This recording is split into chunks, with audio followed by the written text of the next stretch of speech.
हा बाबासाहेबांच्या जीवनामध्ये एवढी आर्थिक विवंचना होती की त्यांचे लेकरं दवाखान्यात न नेल्यामुळे पटापट मरत होते. एवढी आर्थिक विवंचना होती त्यांच्या घरी.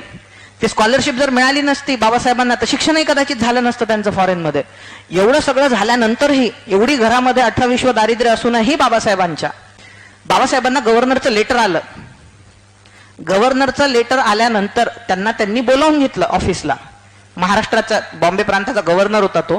त्याला भेटायला गेले बाबासाहेब आणि त्यांना ऑफर दिली बाबासाहेबांना की तुम्हाला आम्ही पूर्ण मुंबई इलाख्याचं, हे जे मुंबई शहर आहे सो त्याचा MLA म्हणून त्या ठिकाणी अपॉइंट करतोय. So member of legislative council जे आहे ते आम्ही तुम्हाला MLC म्हणून त्या ठिकाणी आम्ही अपॉइंट करतो. आमची जी कायदे मंडळ आहे म्हणजे आमदार, आत्ताचं काय आत्ताचं आमदार पद.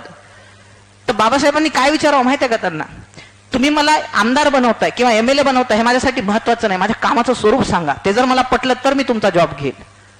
आता लोक किती मरमर करतात आमदार बनण्यासाठी. हा माणूस काय विचारतोय, मला काम करायला मिळेल का. जेव्हा त्या पुढच्या माणसाने सांगितलं की तुम्हाला शिक्षण क्षेत्रात काम करायचं आहे आणि तुम्ही इथे अनेक लोकांना, मग बाबासाहेबांना आठवलं आपण वर्गाच्या बाहेर बसून शिकायचो, हे पद जर आपल्याला मिळालं तर आपण अनेकांचा उद्धार करू शकतो, त्यांना वर्गाच्या आतमध्ये नेऊन शिक्षण देऊ शकतो. बाबासाहेबांनी त्यानंतर ते पद घेतलं.